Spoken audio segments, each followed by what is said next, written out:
What the 99% of players do when trying to get better at the game is just too basic. Learn the true combos, learn dodge reads, learn team combos, learn dash jumping, and all the surface basic shit that is recommended by everyone. But guess what? If you do what everyone else is doing, you're gonna end up like everyone else. And what is everyone else? An average normal player. But that's not what you want, right? You don't want to be a normal player. You want to be at the top of the top, don't you? You want to hit at least diamond, maybe 2200, maybe 2300, which is like the top 1% of players. Maybe even higher than that, like Valhalla, which is like the top 0.0001% of players. Well, if you want to be different from average, then you have to start thinking differently as well. And stop focusing on the surface shit like everyone. And fix the real issue that is holding you from the back and you're not even seeing it. See, to become good at esports and competitive games in general, you don't need to be the fastest, you don't need to be the strongest, you don't even need to be the smartest. So what do you actually need? Well, quick reaction time, good and fast problem solving speed, good memory, good decision making, and especially good focus. We can all agree on that, right? But where do all these things come from? What is the foundation? What's the source of having all these things? It's a healthy brain. So why do we not focus on this? Like, why is no one talking about this? And since no one is talking about this, I will take the opportunity to be the first one to do it and cover this topic. Today we will be discussing how you can optimize your brain so that you can have better focus, have faster reaction speed, and greater clarity in game to actually implement and apply what you learned from YouTube videos and in training mode. The good news is that it doesn't even take that much effort to do for you all lazy motherfuckers out there. You just need to discipline yourself a little bit and actually take actions on what I'm about to tell you. A quick disclaimer before we start. Some of the advices I'm going to give you here may sound weird, controversial, or maybe even cringe because you've never tried them or maybe never heard about them before. So I recommend you shut down your emotions and just do them with trust in science, not in me. So with that being said, let's go. First thing first is sleep. There's a reason to why I put this as the first topic. If you're serious about improving and getting better, this is a great place to start, alright? So, around 81% of gamers tend to have an average of 6 hours of sleep or less, and this is very dangerous, not just for your improvement but also for your health in general.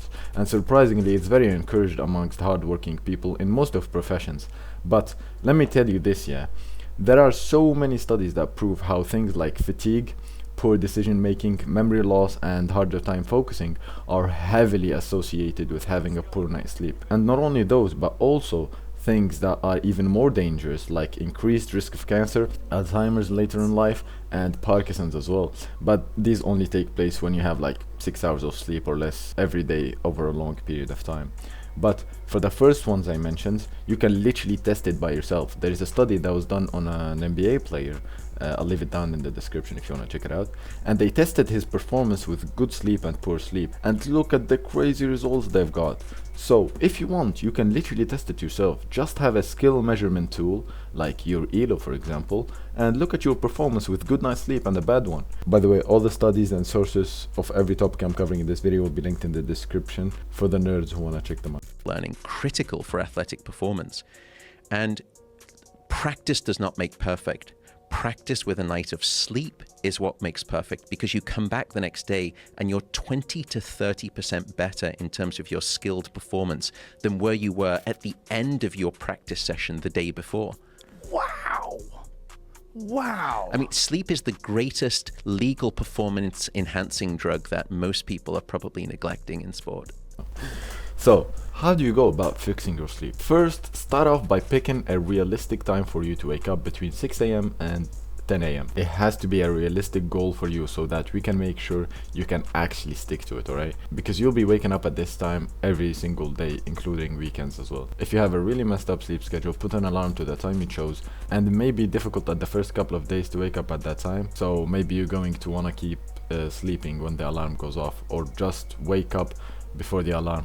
In that case, you have to push through it. It's gonna suck a little bit at first, but after a couple of days, your body will get used to the new wake up hour. Like, you will wake up at the same time automatically without anything. Also, make sure it's a minimum of 7 hours and a half of sleep. That is the minimum. I recommend it to be over 8 hours because you wake up during the night, plus the time you need to fall asleep, etc. So make sure it's like 8 hours, maybe 8 hours and a half. Now, there are two must-do things when waking up, which leads to the second part of this video. But really quick, if you appreciate the hard work I'm putting in here for you to make these guides, then like and subscribe, and it's a win-win for both of us. Alright, so the second part of the video is your morning setup. Number one, when you wake up, first thing you gotta do is to expose yourself to some sunlight. When you get sunlight first thing in the morning, your body produces cortisol, which is the hormone you need to feel awake and energized. Not only that, but your body will also produce melatonin during the night, which is the hormone that will allow you to fall asleep faster and have a better sleep in general. So take a brief walk or sitting down next to a window will be really good. Just two quick notes: if you want to take the sunlight through a window, make sure it's open and not through the glass. Also, even if the weather is rainy or cloudy, you do still get a lot of sunlight by going outside, as long as it's daytime. Number two is doing some sort of physical exercise for at least 10 minutes to produce even more cortisol. You don't need to do anything complicated, just make sure you move your body. So be it running, a small home workout, maybe some jump rope, etc. Just make sure you do a minimum of 10 minutes, alright? And now that you're done with the morning setup, we also need the third part of this video, which is a good night setup to make everything perfect. Number one, eliminate all caffeine consumptions afternoon, because it takes around 8 hours for the effect to go away. Number two, remove as much screen and lights as possible when the sun goes down. I know this is gonna be a bit tough for a lot of you guys, so to make it even more simple and realistic, just use the blue light filter on your device or use sunglasses with the blue light blockers on them. Avoid using your phone when you are in bed and about to go to sleep, and if you're going to do so, make sure it doesn't trigger you psychologically. So avoid drama, avoid social media like Instagram and Twitter. Twitter is a big one. And maybe try reading a book on your phone or an article, because it's somewhat boring and will actually help you fall asleep faster. Number three, take a shower 2 hours before sleeping, because it helps with the body temperature and all this fucking scientific shit. And that was all you need to have a perfect sleep, which is genuinely the best thing you can do and will always have the highest return. Now let's talk about water and hydration, which is one of the most important factors to have a good level of concentration.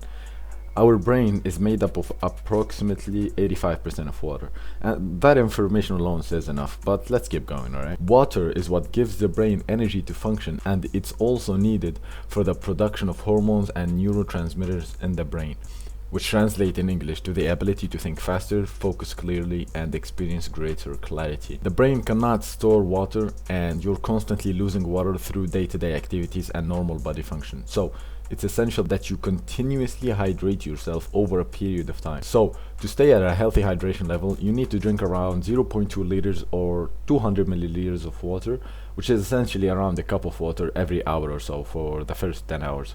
So overall, throughout the day, around 2 liters, maybe 2.5 liters per day, maybe even 3 liters sometimes. It will not harm you at all in any shape or form. Like, the more the better, alright? Just make sure you're consistent with the 1 cup of water every hour, okay?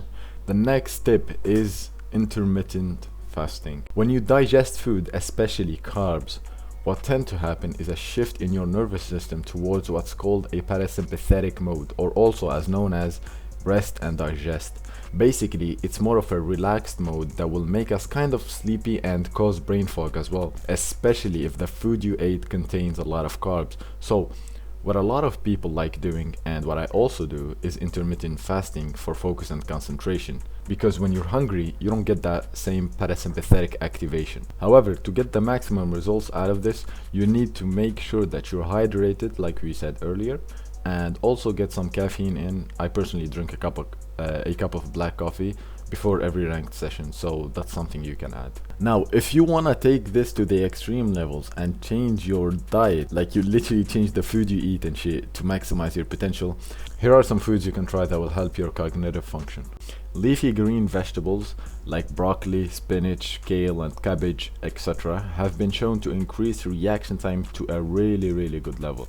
Nuts such as walnuts, almonds, and peanuts, as well as sunflowers and pumpkin seeds, are really good for the brain because they're rich in protein, which is the second largest matter in the brain, The first one being water, of course, like I mentioned earlier. So it's important to give your brain some rich protein foods.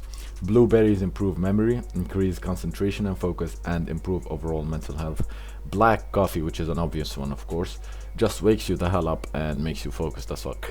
So, quick conclusion before we go. Sleep at the same time, wake up at the same time every single day. When you wake up, go outside, get some sunlight for around 10 to 15 minutes, and you can do a quick exercise whilst doing so. Make sure you have a minimum of 7.5 hours. I recommend you go way above that, like 8 hours and 8 hours and a half. Try to avoid screens during nighttime, or at least use a blue light blocker. Drink 1 cup of water every single hour, and get at least 2 liters, maybe 2.5 liters of water per day. Make sure you don't eat anything right before the session. You can eat after, or if you want to eat before, make sure it's like a couple of hours before. Leafy green vegetables helps with reaction time.